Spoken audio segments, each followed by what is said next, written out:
Hi, everyone, and welcome to the MAP community for February 17th. I'm so glad all of you are here. I'm Deborah Hamilton, and I am the principal at Hamilton Law and Mediation. I also run an incredible podcast called Why Do Pets Matter? And I love this community where I bring information to everyone who wants to make a plan for their pet. The MAP plan navigates the journey your pet takes when you can't care for it. So today, I'm going to take about 5 minutes at the beginning to give a little bit of an overview of the MAP plan. Then I'm going to check in with everyone because that gives everyone time to come. Some people are late, so I always like to leave it for a few minutes to let everybody come on so we can ask them why they're here, what animals they have, where they're from. But tonight, I wanted to start with the weather. In the 7Ds, which we learn about when we come to the workshops for Why Do Pets Matter, and I talk about briefly on the community calls, disaster is one of the things we worry about. And that usually has to do with weather or with fire or with ice and snow, tornadoes, hurricanes, earthquakes, mudslides, you name it. Those are disasters we need to plan for, not only for ourselves, but for our pets. Because if you have a small dog that you can put in a little Sherpa and stick them in your car and get off the hill, great. If you have a horse or fish or reptiles, not so easy to get off the hill. You will really have to think hard about where your animals are going to go. Everyone in this community has had all kinds of animals, not just dogs and cats. So for everyone, understanding the 7Ds and one of them being disaster is key. We're having ice and snow. I know that one of our regulars, Sally, who will speak up later, has written to me and told me that a dog walker slipped and fell on the ice today, broke their leg, and may need a plate and surgery to get them back up on their feet.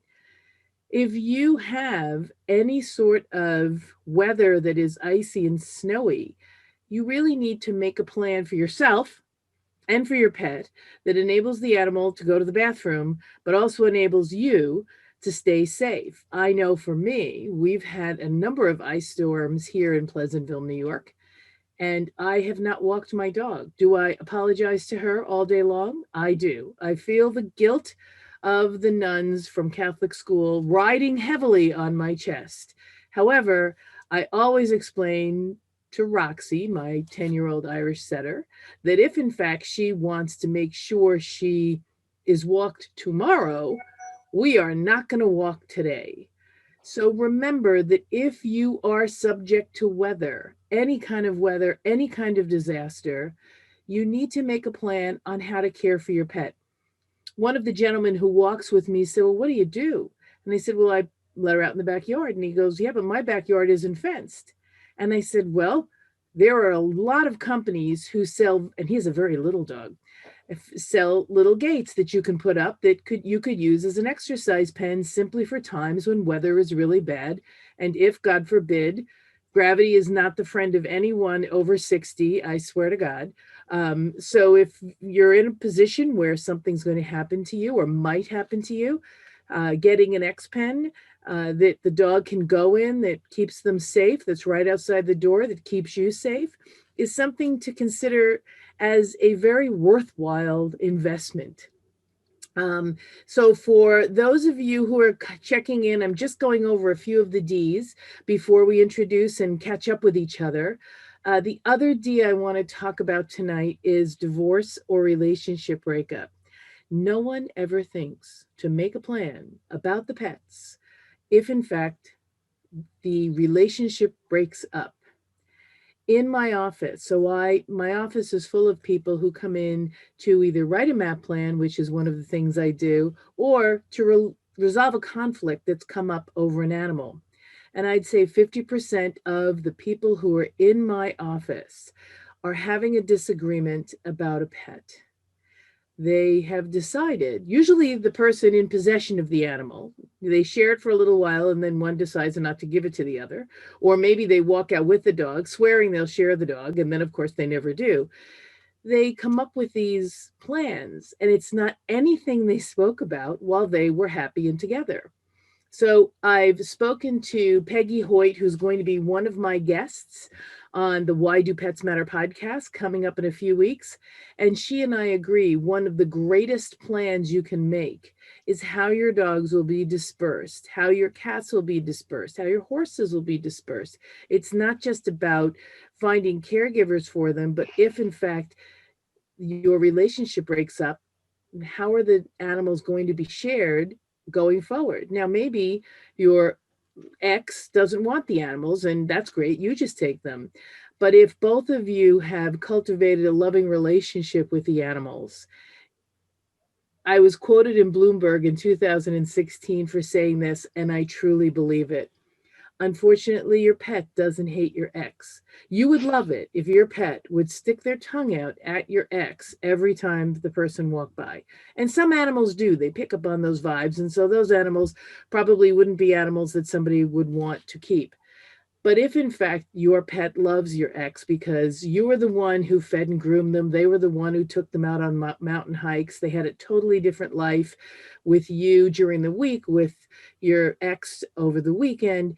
These are relationships that the dogs really and horses really count on. So you might think with your better angels, let's put it that way, if you're in the middle of a breakup of a relationship. But I suggest, and I suggest forcefully to most of my clients, make sure you make the plan before the relationship breaks up, especially if you get a pet. Because believe me, that pet's not going to understand why it doesn't see its mother or father or mother again. They're not going to understand. And so it may work out beautifully. I mean, my husband told me, no, no, no, I'd let you take all the dogs. And I go, okay, thank you. However, I recognize that he loves them. And so to take them away from him and not give him the opportunity to see them, maybe when I go on vacation, maybe twice a year, something like that, if he really wanted to see them. I have a colleague who I did a radio show with a number of years ago, and she said to me after the radio show was over, she said, you know, my ex walked up to me about 10 years after we were divorced. And he said the only thing he regretted giving me outright possession of was the dog. He said, because he missed the dog. And she said, I would have shared the dog with him. She said, he never asked. And so, if I can impart anything tonight at the beginning before we check in with everybody, make a plan for the weather. Please don't take a chance to get hurt, because then who's going to take care of your pet? If you haven't made the MAAP plan, join us on Saturday. We're starting the first of 2 workshops for 2 hours on Saturday from noon to 2. You can get it done in 2 weekends. It'll be done. But make sure you make a plan for the weather. Even if you just buy a long line at Walmart and tie it to the garage door so that the dog is safe. You really shouldn't take risks with your health to walk the dogs. The dog will not appreciate it. Let me tell you, they will not appreciate that, 1 minute of fun results in 8 weeks of you being laid up. So just remember that when you're thinking that I have to take the dog out. Roxy has forgiven me every day when I don't take her out. And then the second of the 7Ds, which is divorce or relationship breakup, make sure you make a plan on what's going to happen to the animals before it happens. So without further ado, I'm going to check in with everyone. Cynthia, how are you and where are you from? And what animals do you have? Well, I am from Jackson, Michigan area, and I'm a golden retriever breeder, and I have 15 Goldens. God bless you. I had 15 Irish at one point, so I don't really think that's a lot. I actually don't think I have enough Irish setters right now because I only have 2. So I understand completely. And I'm so glad you're here because you are probably one of those people like me. I don't think I've seen your name before, so I'll tell you a quick story on how I built this program. I broke my ankle and had 9 dogs to take care of in the kennel in the basement. Not good. Just not good. And so I decided I probably wasn't the only person on earth who didn't have a plan for the care of my pets. Of course, I Do you show them, or do you work them in the field, or do you do performance with them? Well, I do it all. I have boys that I show, and I'm on my fourth/fifth generation of dogs, depending on who we're looking at in the breeding program. But I also do field work, rally, obedience, tracking. The sire, the current boy I'm showing was a champion tracker, grand champion silver, the only one in AKC. So, Wow. I compete at high levels in both performance and the show world. Good for you. I've gotten degrees on both sides of my dogs as well, and I'm currently waiting for my youngest Irish. It's the first I'll have. He has his senior hunter. He's going for his master hunter, and he hasn't gotten his CH yet because I decided to rip all his coat out before I brought him into the show ring. I will grow the coat later. I decided that in the old days, you'll probably remember, we used to show our boys when they were a little older, like 4 or 5. Now everybody gets their dogs out when they're young. So I've decided to revert back to waiting until he's 4 or 5, and while he's 3, he's running through the fields, having a gay old time, and ripping every hair out of his body. So it's a good thing I'm not thinking of showing him anytime soon. I hear you on that. Coat conditioning is a problem when you're out in the field. Oh yeah. Oh yeah. But they have so much fun. It's sort of like agility and rally. They have so much fun. So I'm so glad you're here. 15 dogs. I know for us, and I'll just take a minute for everyone because Sally and Susan are repeat attendees. And so is Kieran. Uh, with show dogs, it's usually we sit around the dog show area and say, if something happens to me, you'll take my dogs and I'll take your dogs. And it's not in writing. And unless it's in writing, it's not going to happen exactly the way you want it to. And I'll tell you a story about someone who I'm trying to help get her dogs back because she got very ill. And her breeders came in because that's what the contract said. If I can't take care of my dogs, my breeder comes in and gets the dog. She was very sick for over 2 months, was given a very terrible prognosis, but thankfully she pulled through. But her dogs were placed. And the people who took her dogs don't want to return it. And she had nothing in her estate planning for what would happen if she became incapacitated. She only had a will that said, if something happened to me, this contract says X. The attorney knew the contract, sales contract for the dog said X. So when she was incapable, which is what the sales contract said, of taking care of the dogs, the attorney called the breeders and said, listen, she's incapable of taking care of the dogs. And so they came and placed it. And so the things that we think are there in our contracts to assist us can sometimes um, put us in a position we did not intend. So she abided by the terms of the contract because she was incapable of taking care of the dogs. The breeders did the right thing. They came back and got the dogs. They placed the dogs in phenomenal homes. And now the phenomenal homes do not want to give the dogs back after 6 months. Well, that definitely is why I'm here, because I have come to the realization as a single 63-year-old woman that I need to have a plan in place. Well, you and I are the same age. I'll be 63 in April. So we're both thinking on the same level because making a plan is so important. And now during COVID, I've actually shifted the plan a little because we have recognized we need to find someone close by. My caregivers in the dog show world, one lived in North Carolina, one lived in Connecticut, one lived in New Jersey, one lived in Maryland.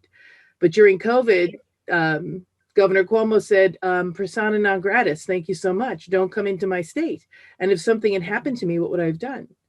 They couldn't have come in. So we always have to figure out these little tricks, which we've done. Last week, we had one of my dear friends, Rhonda, on as an attendee. She's a pet service provider in the world of veterinary medicine.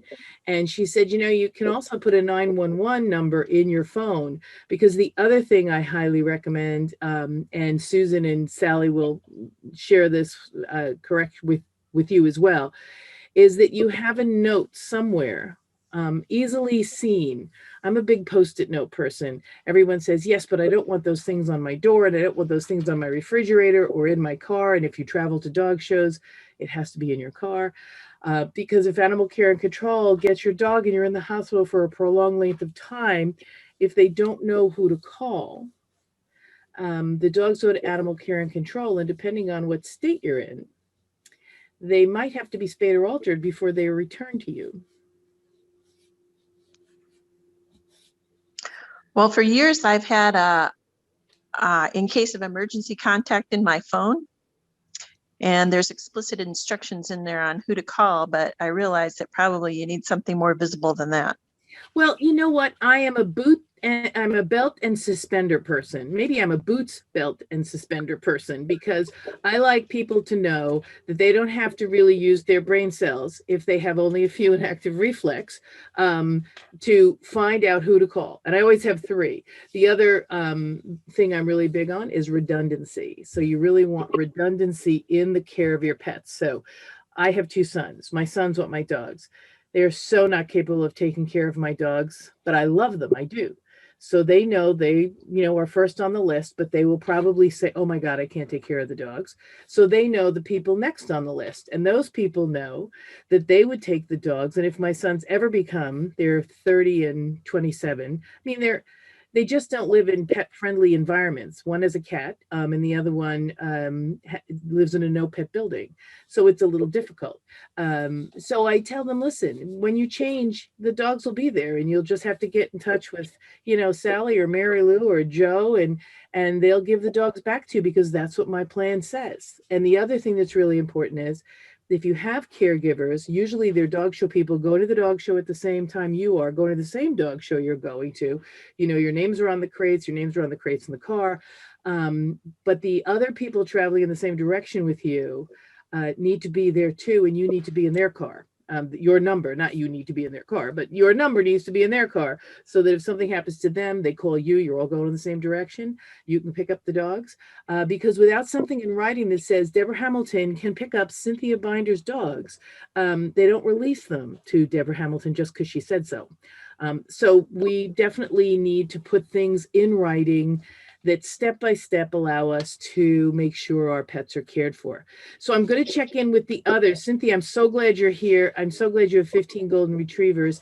I have to say that that's more hair than God has little liver pills. I had my sister's golden for about 6 months when her house burned down. And when I sold my house, I think I was still finding golden retriever hair. Yes, it definitely is the bane of a lot of people's existence. It is. It's like a German Shepherd. So let me check in with Susan. Susan, how are you and how's your baby? Oh, Maggie's doing very well. Yeah, I'm thinking about trying Rescue Remedy for Pets with her to help her calm down a little bit because she's a little bit hyper. But I am going to be traveling with her in April. So this is, got me thinking about that and what I need to do to make sure if there's a car accident that I have a note in my car. Are you traveling with her in a crate or with a seatbelt? She's going to be in a crate. Okay, good. She has a little doggy stroller, and she'll be contained because it wouldn't be safe for her not to be, at least. Yeah. So. Yeah, we talked about that 2 or 3 weeks ago, where the two dogs were lost after car accidents because they weren't restrained in the cars. So yeah, absolutely imperative that she's restrained in the car. It is. And you think you're never going to have an accident, but things are not always in your control. So especially look in Texas, nothing was in anybody's control as they were sliding down the highway. Exactly. We all, I don't like to be gloom and doom, but I do like to have, as I said, my boots and my belt and my suspenders, because there's always something that happens that I don't plan for. However, we're trying to find those things to make sure when we make our MAAP plans that we understand what the top things we need for our pets are within reason. So I'm so glad you're here. Hey Sally, how are you and Athena? Athena and I are great. I did notice, I'm in Connecticut, when we were walking today, she did not sink down into the snow, she stayed elevated on the very top because we have this coating of ice. And so we very carefully walked, and the second walk of the day was shorter. And unfortunately, tomorrow, I don't know if we'll be able to walk much at all. We've Yeah, got you'll be doing that long line out on the front stoop. yes, yes, but it's before she was sinking down to her chest, and now she's just on the top. There's that much ice. Well, Sally has an Irish setter. She has actually one of my Irish setters. So I'm so glad she's here and she takes such beautiful care of it. And she does have a MAP plan put together, although this happens often. People who are in your MAP plan move, die, move into a no pet building, whatever it is, they change their life. And then you go, oh, shoot. Sally was the person who was supposed to take care of my Roxy, and I'm moving to North Carolina. What am I going to do? And I was supposed to take care of her Athena, and I'm moving to North Carolina. What can we do? So we've been diligently working, and there actually is an Irish setter within the neighborhood that we found. It's owned by a friend of ours. And so she, didn't have a plan for her Irish. And now she has a plan for her Irish because Sally would step in and help her if something happened. And she said, wow, I never thought of that. Sure, I'll take Athena if something happens. Because this is short term. Of course, I would come up from North Carolina and get Athena. So it's just a short term thing. But having someone nearby is so important because otherwise they go to animal care and control. When we first started this discussion at the beginning of COVID, we learned every single day of dogs being taken out of people's homes who were taken by ambulance or unfortunately went to the hospital not feeling well and then were admitted. And then the dogs were left home alone with no plan. And so animal care and control in their hazmat suits would come and take the animals out, which would scare the bejesus out of the animals. They go to animal care and control. And, this is a trauma for these animals who've lived in the lap of luxury with us for their whole lives. So to make sure that we have on our door for animal care and control, please don't take my dogs. My neighbor on this side, my neighbor on that side, my neighbor down the block, whomever is ready, willing, and able to take care of my dogs. And I shared with everyone the 3x5 card in the mailbox, get to know you card. It said, hi, I live here. And I know you walk a dog. We see each other on our walk. And I just want to let you know that if anything happens to you and you need someone to let the dog out for a short time or to watch the dog for a short time in your house, let me know. Here are my number and I'll be happy to do it.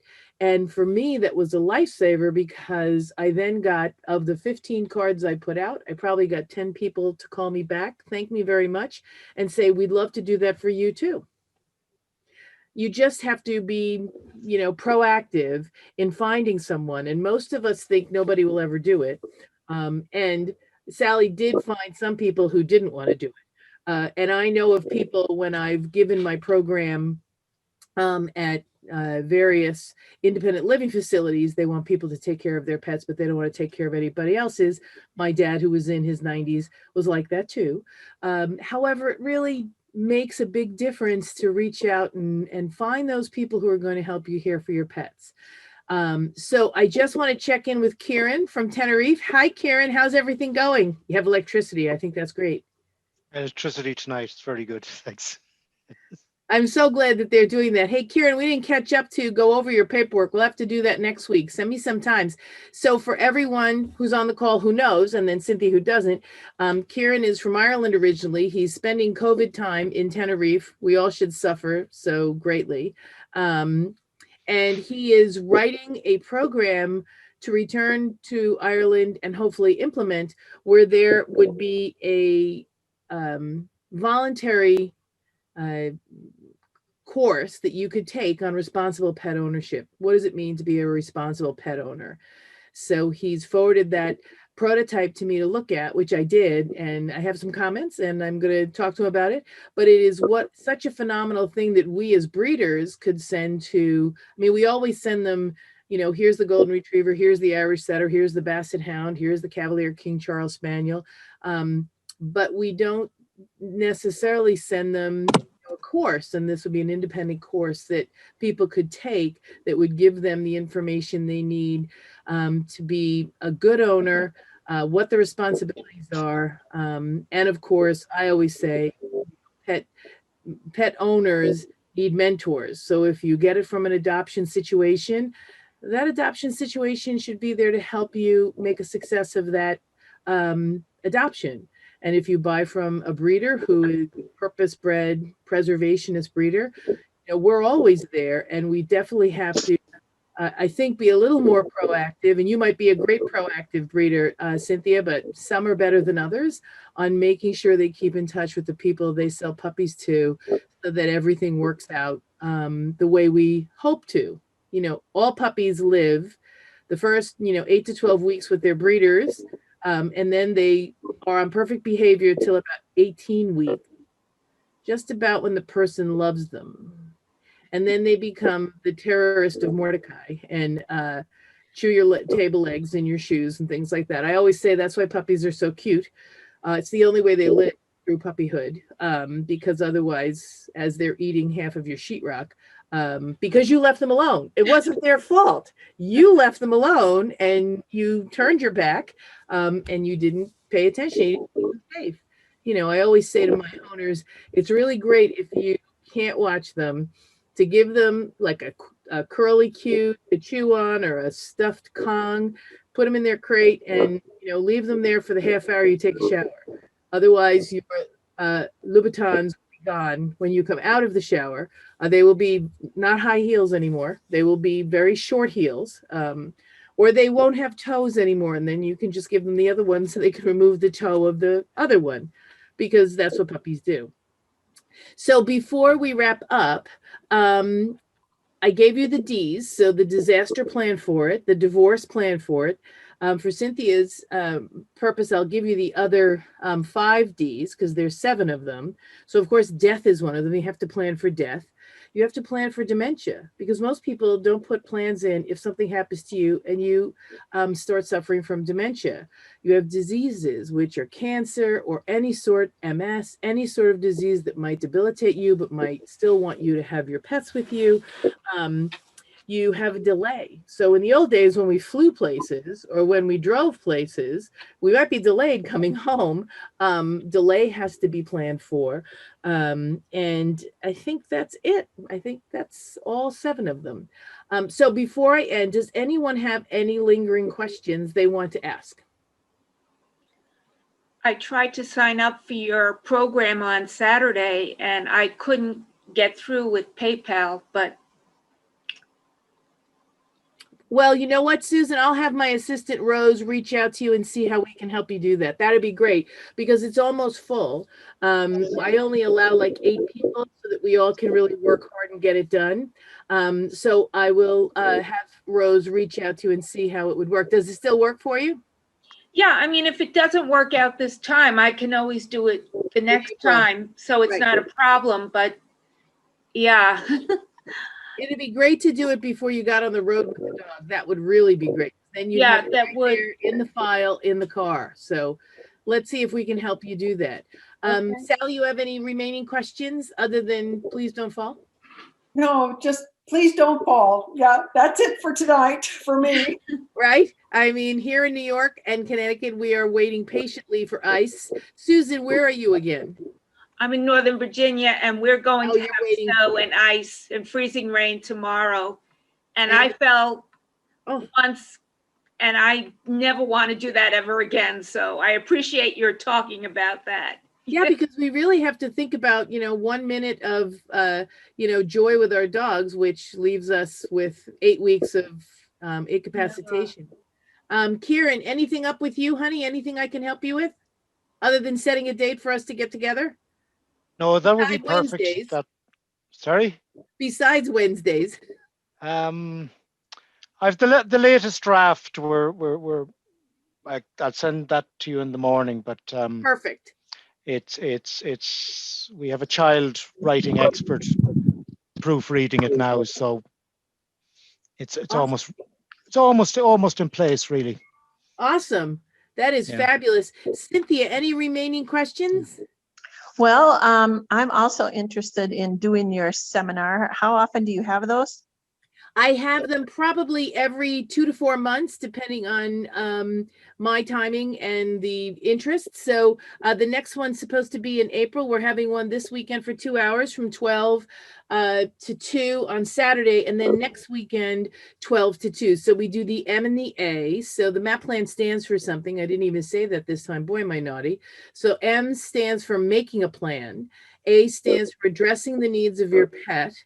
A stands for appointing caregivers, and P stands for publishing that plan. So this Saturday, we'll be handling the making the plan, reality testing, making sure you understand what you need to say and do to make sure your pets receive the care you want, and addressing the needs of each of your pet, because we know that the only place that has it written down is our brain. How our dogs get along. I mean, Roxy hates white dogs. I have no idea why she hates little white dogs, but she does. But I had to put that in my MAP plan. As hard as that was for me to write down, she sees little white dogs, she just becomes some other kind of dog. I have no idea. She never was even in with a white dog, so I have no idea. But those are the kind of things we need to share with someone who might be either taking care of our dog long-term, short-term, or taking our dog because we can't care for them anymore. It's always better to be transparent up front with what our dogs are good at and what our dogs aren't good at, so that people aren't surprised and our dogs don't get hurt. That's my big thing. I don't want my dog to get hurt because she meets a white dog and probably would lose because she's not really a good arguer. She just likes to throw her weight around. And then publishing, there's so many people you should publish it with. And the redundancy of caregiver also requires you to have the redundancy of publishing it with each caregiver, so that if you picked Sally and Susan and I as the caregivers, we'd know who we were. So if something happened, we know who else to call to help to care for the dogs. Because everybody says, well, I just know one person. I said you have to have 3. And then the last one you appoint as a caregiver is some rescue situation, like we have the Irish Setter Club America rescue in this area, Deanne Cucchiero. So I would have her as the last person on earth, because I know that she would place the dogs with someone who loves Irish setters. I'm hoping it never comes to that, but you certainly don't want them to go to the shelter. No, some golden retriever rescue is so much better than a shelter. So that's my thought. But I stay on for a half hour. If no one has any other questions, you can sign up for the weekend, this weekend on the website. You can go to my website, hamiltonlawmediation.com, and sign up if you'd like. We will be doing it again in April. And I look forward to seeing as many of you as I can this weekend and next weekend. And I'll see you next Wednesday. And until then, navigate that journey your pet takes. Join us on the Why Do Pets Matter podcast so you can hear about great pet service and pet information from veterinarians, attorneys, breeders. I mean, incredible people. And of course, the MAP community, because it is absolutely the best community I've ever met. So until next Wednesday, thank you all for coming. I hope to see all of you again next Wednesday. There's always a new tidbit that you learn. Take care.